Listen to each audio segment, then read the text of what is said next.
అధ్యక్ష ధన్యవాదాలు అధ్యక్ష.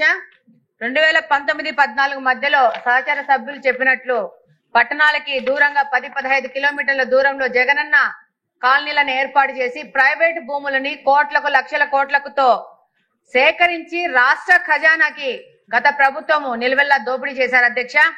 ఈ భూములలో రాళ్లుండాయా, ఇది కొండ పొరంబోకులా అనేది చూసుకోకుండా వీటిలో జగనన్న కాలనీలు ఏర్పాటు చేసి చాలా ఆర్భాటంగా ఇళ్ల పట్టాలు పంపిణీ చేశారు అధ్యక్ష. కానీ దాంట్లో ఏ విధమైన రోడ్లు గాని, తాగునీరు గాని, విద్యుత్ సౌకర్యం గాని లేకుండా గాలికి వదిలేశారు అధ్యక్ష.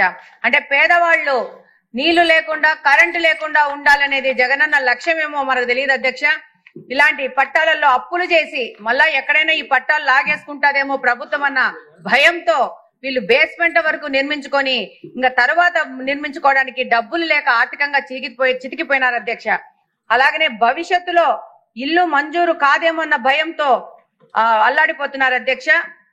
ఇలా అంతగానే అదే కాకుండా అధ్యక్ష, ఈ యొక్క జగనన్న కాలనీలలో ఈ యొక్క ఆధార్ కార్డులని తీసుకొని వాళ్ళు సంబంధం లేని వ్యక్తులకి ఆధార్ కార్డు లింక్ చేసేసి ఇళ్ళని శాంక్షన్ చేసుకోవడం జరిగింది అధ్యక్ష. ఈ రోజు వందల సంఖ్యలో లబ్ధిదారు ఇళ్లకు వచ్చి మాకు ఇల్లులు కావాలనంటే వాళ్ళ ఆధార్ కార్డులు పెట్టి మేము చెక్ చేస్తే వాళ్ళకి ఆల్రెడీ ఇల్లు శాంక్షన్ అయిందని చెప్పేసి సిస్టమ్ లో వస్తా ఉంది అధ్యక్ష.